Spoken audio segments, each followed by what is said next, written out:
Hello, everybody, and welcome back to Just Talking About Sports. I'm Ethan. I'm Matthew. And I'm Joey. And Matt, what are we doing today? Talking about sports. Thank you. This is our 28th episode, where today we're going to be covering Cam Newton going to the Patriots. Former league MVP in 2013, three-time Pro Bowler, and also a Super Bowl appearance in Super Bowl 50, now joins the New England Patriots of all teams on a one-year deal worth $1 million with a $550,000 guaranteed, with a incentive to go up to $6 to $7 million. He now joins the Patriots, who have not had a losing record since 2000, when there were still 5 teams in the AFC East. Newton, when he said about this, because people are thinking that he's not getting as much money, he said on Instagram that this is not about the money, it's for the respect. So we'll see if he's all about this. Newton's stats, though, have been a little bit of a roller coaster, as he's had his high years in 2015 and 2018 where he had a QBR above 90, but the rest of those have been in the 80s and 90s or 80s and 70s, and even almost like the 60s last season when he had his injuries that he's been battling with his foot and his shoulder injuries for basically the last 2 seasons. Newton is 31 years old. He's not as mobile as he can. He's joining a team that already has 2 quarterbacks on this team. So this question comes up: who will be the New England Patriots starting quarterback during week 1 of the 2020 NFL season? This isn't a question. Yeah. I'm sorry. This is really not a question. If you really think that Brian Hoyer or Jarrett Stidham is going to get the start over Cam Newton, I think you're insanity. Yeah. They didn't sign Newton to have him sit on the bench for a season. I don't think people have gotten that through their heads. Cam Newton is here to play. He's here to prove to people that he's still a quarterback in the NFL who can do damage to opposing defenses. And this puts the Patriots on borderline playoff, too. If they don't make the playoffs, I would be stunned. I think that Cam Newton really puts in a big power play for the Patriots. Bill Belichick not only gets a guy who has been into the Super Bowl and has that experience, he gets a guy he knows can push the quarterback position and its boundaries with what he can do, running the ball, what he can do with passing, his laser accuracy sometimes not so laser. But if Cam Newton can continue to work on the things that he's been working on since he's played last, Cam Newton is going to be a force to be reckoned with in the AFC East. And I agree with Posner. I don't think Stidham has the capability to start at quarterback. I think he's too young. He doesn't really have any experiments. I mean, he played that one Jets game, threw 2 interceptions, almost choked the game. And before that, he just had some preseason experience. And then there's Brian Hoyer, who's just a journeyman, I think Brian Hoyer is a good backup. And then we also have Jamar Smith, but he's going to be 3rd string, 4th string, whatever. Practice and squad. I mean, if you can get Newton his confidence back, I think that's the biggest key, because after that Super Bowl, Cam Newton choked, honestly, in that Super Bowl against Denver. Cam Newton choked. And I think since then, he kind of pulled a Trubisky, lost his confidence, got some more injuries. Maybe he wasn't feeling as good. But, I mean, he basically took the whole year off, right? He may have rehabbed his shoulder. He probably rehabbed his foot. And now he's on a New England team with the greatest head coach of all time. You can't deny that, Bill Belichick. They got Edelman. They got Sanu. Jacoby Myers, who's not bad. Who else? I think we signed Marquise Lee, but – N'Keal Harry, if he can turn into something as well, keep an eye on him. He stops dropping passes, yeah. Yeah, that's also a good point. I don't know. I mean, for me, looking at this Patriots team and looking from an outsider's perspective, seeing Cam Newton, a guy that has no idea how this basically Patriot system works, where you compare it to Brian Hoyer, who's been on the team for how long, and he's been in the league for how long, nobody knows. He's just a journeyman. You also have Jarrett Stidham, who's also one of the young talents that people have really said Bill Belichick believes in towards having him become one of the new starting quarterbacks. Why not try having Stidham start now and wait with Cam Newton, make sure he learns the system before joining or going right away, instead of just throwing him to the system and having him make a bunch of mistakes, make a lot of things go, because you already know the Patriots, the wide receiver core is not the biggest, along with the tight end core is not the biggest they've had in years past. So the wide receivers are kind of iffy, so to speak, and having a new quarterback walk into a new system that with wide receivers that tend to drop the ball, it can lead to a disaster. I mean, we all saw what Trubisky does with his walking with this new system that he was trying to get put into, and he was struggling with hitting his wide receivers. What happens if old Cam Newton, I mean, his shoulder, who knows about his shoulder? He still hasn't passed his medical exam just yet, or at least he hasn't taken it due to the whole COVID thing. So he's still awaiting that. So the question is, will he be able to do it? Will he be able to join the team? I don't see him doing that, at least for me. I think Stidham has the upper hand, if not even put Hoyer at a chance. But I think Hoyer is going to be like a third, for me, like from a logical perspective, he'll be third quarterback, put him in the practice squad, like you said, if that. But I think Stidham may have a at least closer opportunity to steal the starting job week 1 than people think. Okay, first of all, can we stop comparing an MVP to Mitchell Trubisky, please? Number 1. And number 2, I think that Cam Newton has so much more experience and talent than Stidham. I don't mean to rip on Stidham, but this kid is not ready to start in any capacity whatsoever. You can forget Stidham's even there. I think he's third string. Don't even see him being in any capacity involved with the quarterback position to start week 1. It's either going to be Hoyer or Newton. If they start Hoyer for a couple weeks, it's only to make sure Cam Newton is ready. And there's no other reason the Patriots are going to sit Cam Newton. None. They wouldn't sign this guy. They literally have a whole offseason tailored to him now. They are going to have Cam Newton a part of this organization and a big part. He will play at least 10 games. He will start at least 10 games. I can bet you that. And I guarantee you that unless he's injured, obviously, because if that happens, it's out of our control. But Hoyer, if he starts, I think it's stupid, but whatever. I think that Newton should be starting week 1, and if he isn't, then it will be Hoyer. You do not involve Stidham in this. There's no way he starts week 1. 0.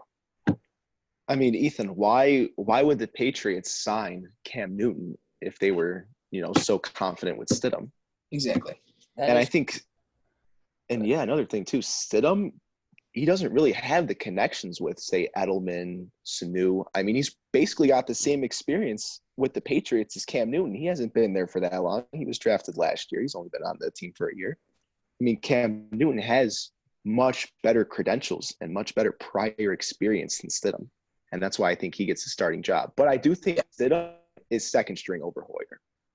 You do? I don't actually. I do. I think that because Stidham still needs a ton more development, I think they're going to put Hoyer to back up Newton. I really see this as possibly like a Redskins situation that we saw last year with 3 quarterbacks who all at one point may get their chance to go out on the field and play. I just don't see Stidham being really a key part of this team for at least the next year or so. I just don't see it. I don't see him being a backup either, to be honest with you. Well, I do think – yeah. Go ahead. I say my problem is with this whole Newton situation is we all know what happened the last 2 times. Basically, the Patriots took in basically controversial players. Like, we all know what happened with Antonio Brown, the whole situation with him. He lasted a week with them. You all know what happened with Josh Gordon. He lasted how long before he was suspended? He didn't even make it to the end of the season. Those were 2 guys that people were hyping up, saying the Patriots have won it, and this is game over. They're starting. They're going to carry the Patriots to the Super Bowl. They ended up getting basically released, both of them, and that's what happens. But what happens if Newton isn't the starter? Is he going to raise holy hell? Is he going to bring controversy to this Patriots? How will the Patriots be able to handle him? Because obviously if they can't handle Antonio Brown or Josh Gordon, what does that mean they can – or if they can handle Cam Newton? I understand that he's on a lesser level, so to speak, of a little bit craziness than those 2, should I speak, because he's not on drugs, nor is he just absolutely crazy. But I think that he does bring a little bit of drama to this team that can be a little bit negative, that could lead to some problems. But I don't know. I mean, Cam Newton, yes, he has all the credentials and everything that you guys have been saying, but for me, I just think putting the younger guy in and getting him started with the season, like especially with this season, like it's not like a win now situation for the Patriots. Like they're kind of in that semi-rebuild mode. But who do they have that's like old, that's going to retire? There's not many pieces, and they're all Bill Belichick. Time. Bill Belichick? You think he's going to leave? Nah, This is will be exactly there for a where couple I more wanted years. to add in here. I don't think that Belichick would have stayed in New England, truly. If Brady left, I thought Belichick would leave too. He is not going to stay here and have his reputation dragged for the next 3 to 5 years if this team doesn't do anything. So he's not going to leave himself with Stidham and Hoyer. He wants to go out as the king, the way that he's been portraying himself for the last 20-something years with this organization. And he wanted to have his team at least with a legitimate chance at winning something. And so he brings in Cam Newton to do that. There is no other reason why they brought in Cam Newton. They wouldn't have signed into this contract. They want to win. Whether you believe they're in a semi-rebuild mode or not, this team wants to win now. They are in a win-now mindset. And there is no other reason they would have signed Cam if it wasn't for that. So you think this is Belichick's last year? I think if this fails, yes. Really? Yes. I think he's got a few more years under his See, what's Belichick's contract? How many years does he have left on his contract? I can tell you right now, there is nobody in that organization who's going to mess with what Bill Belichick says, period. Robert Kraft doesn't even have a word over him. He doesn't. Robert Kraft can tell him what he wants, and I don't think Belichick cares at all. I don't know. I think Cam Newton has so much to prove that this can't go wrong. That's kind of what I was thinking too. It only goes wrong, though, if they lose a lot and it considers Belichick retirement just to say, okay, I've won 6 rings, I'm out. Yeah, but I just pulled up. I tried to pull up the contract. I couldn't find it, but he is 65 years old. He's been there since 1975. He's been excuse me, it's been more than 20 years then. Yeah, so he's been there for a very, very long time. He's the longest active coach in the league. But I could understand him attempting to retire sooner or later. I was thinking he was going to retire, like Matt said, with Brady, just like end it all in and just let the Patriots kind of burn to the ground after they basically won their legacy. But he decided to stay back here because maybe he has something left up his sleeve. But with the quarterback situation that they have now, he really has to pull all the magic he's ever had because he does not have at least in my opinion, as much talent as they've had in all the recent years. This is definitely their lowest amount of talent, at least offensively wise. Defensively, they still have all the guys that they're all still there. That were one of the reasons why they were the best defense in the league. But for offensively, they have lost many, many pieces, and it's very worrying to all the basically people watching because who knows where they're going to be ending up. Right. Can I tell you why I think Belichick stayed for another year? Because what has everyone been saying? Belichick can't win without Brady, and Brady can't win without Belichick. So now you got Brady in Tampa Bay, right? And we're going to see if Brady can prove those people wrong that he can win without Belichick. But now Belichick goes out, and he goes and gets Cam Newton. I think it's kind of like a mini rivalry going on between Brady and Belichick. Like, who can do better without each other? And that's why I think he stayed, signed Cam Newton. And I don't know. Watch out. It's going to be dangerous. Newton and Belichick, I'm telling you. Here's your problem, though, for the Patriots. And it's this simple. They're not winning their division. I'm just going to say beating them? Oh, this is what I've had to deal with. Are you kidding? This is what I've had to deal with. Come on. You seriously think the Patriots are beating the Bills in that division? Please tell me. The Bills? Genuinely, yes. Yeah, it's the Bills. Yes. I do think they're beating the Bills. Really? Yes, I do. I firmly believe that they're beating the Bills. Yeah, I think the Bills that get the Bills Stephon are Diggs. one of the I'm best so teams in the scared of NFL. Stephon Period. Diggs. Exactly. I think the Bills are one of the best teams in the NFL. Period. I see no way that the Patriots beat them. None. They had one of the easiest schedules last year. Yeah, just like New England had in the first 8 weeks of the season. It's basically now we have the hardest. Welcome to New England every year. They get gifts from the NFL every year, including the refs. Come on. Ouch. Come on.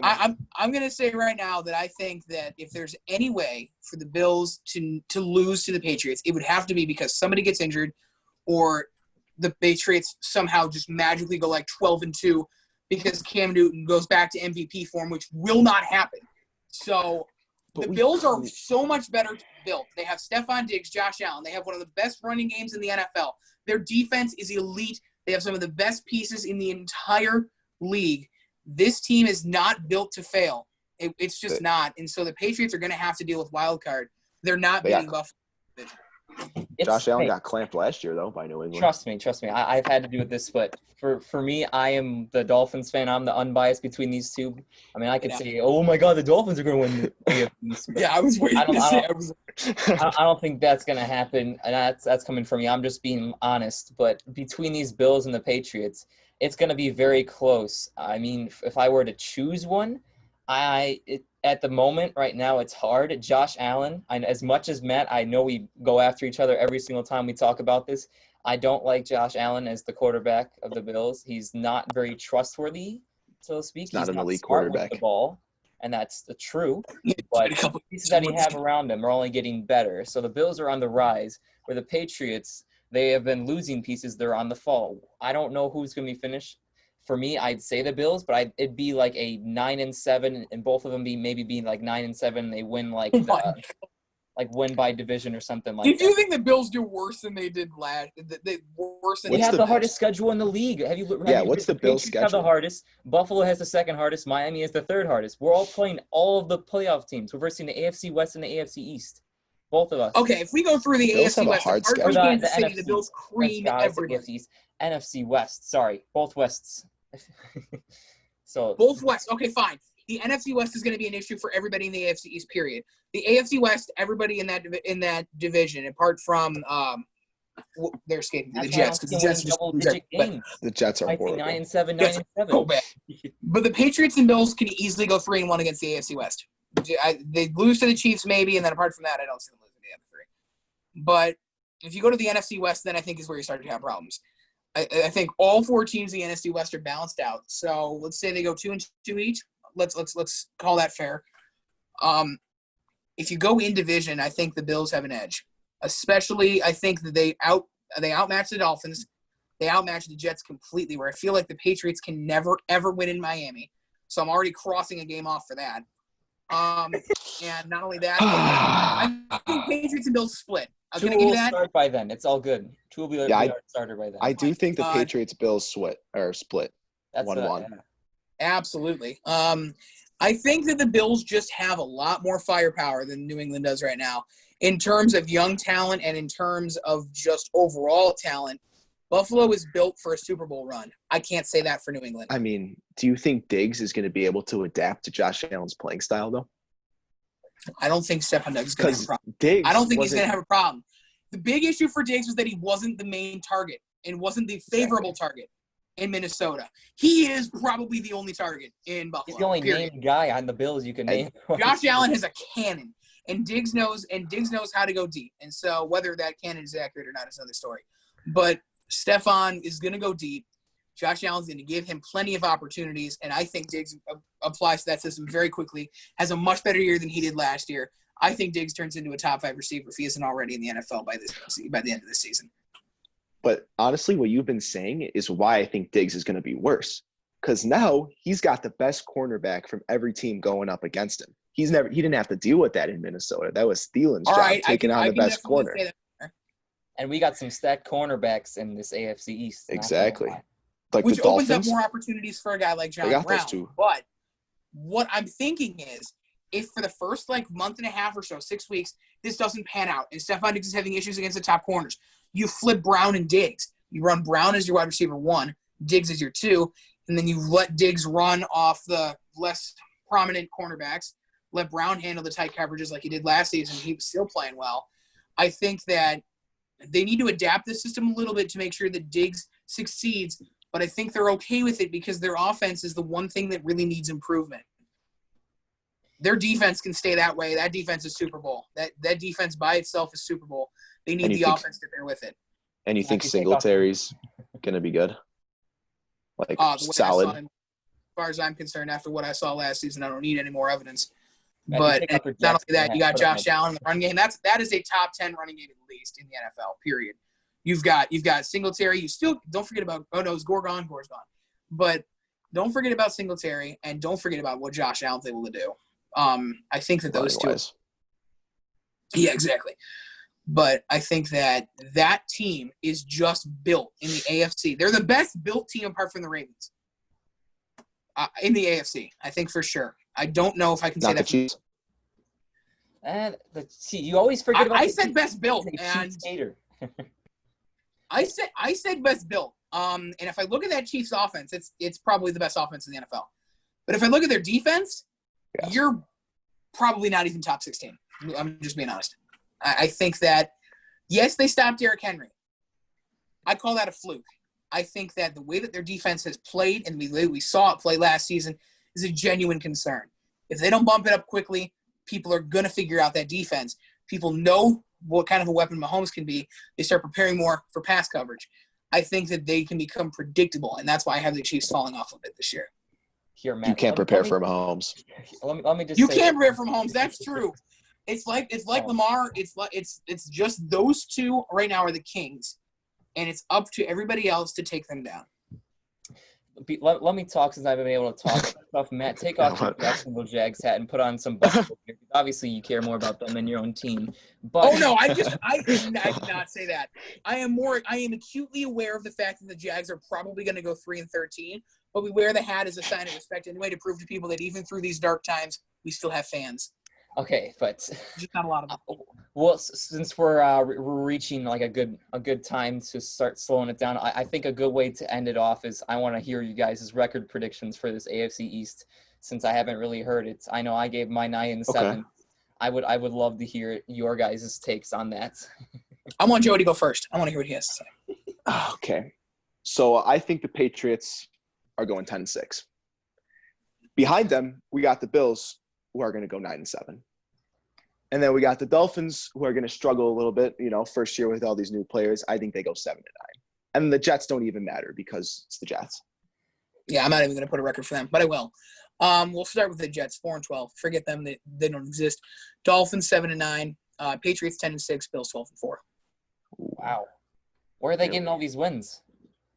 Well, I'm giving you their 4 losses. 1 to the Patriots, 2 in the NFC West, 1 in the AFC West. I'm not even sure they lose another game apart from that. Interesting. Very, very interesting. I have Ethan, what's your take? I have my 9-7s. I think I have the Bills ousting them just because I think that this AFC team or the AFC East is definitely probably, if not, maybe you could count the AFC South as the worst, but probably the second worst division. They are the worst. I mean, there's no team in the AFC South apart from Tennessee that's going above 500. Yeah, so I mean, no way. Put the AFC East after them. I mean, it's always usually the AFC East and the AFC South are usually the suckiest divisions in the NFL. Not this year. Not anymore. Yeah. I think that this AFC East will take it down. They'll be one of the lesser ones. That's why I think they'll have a lot more losses just because I think the NFC is unbelievably stacked this year. So I think that they will both. That's why I say either at both 10-6 or both 9-7. Obviously, I like the 7-9 for the Dolphins. They still improve from their 5-11. I think that's they finished 5-11 last year. And then the Jets are just going to be the Jets. I can't wait to see Sam Darnold get released halfway through the season. Okay, that's not happening. That is not happening. You can wish on that all you want. I don't think Adam Gase it's probably going to happen because You really think so? Let's make that clear. But the Jets are going to be super bad. I just think they're going to rely on Darnold. I don't think they're going to quit on him. Part of me hopes they do because he doesn't deserve to start, but they won't. They're not going to quit on him. He was the third pick. You have to keep him and preserve his future. Oh, well, I think that's a good note to end it on. Just make fun of the Jets as usual. So good way to finish, especially for the Patriots fan down in the bottom. Yes, thank you. So thank you all for tuning in, and thank you, Joey, for joining us, our avid Patriots fan. We don't have many in the Illinois area. We still exist. We're not all Tampa Bay fans. Oh, yeah. You probably are a Tampa Bay fan now, but well, I don't know. I'm just joking. But other than that, thank you guys for tuning in to our 28th episode of Just Talking About Sports. I hope you guys enjoyed, and I'll see you guys next time.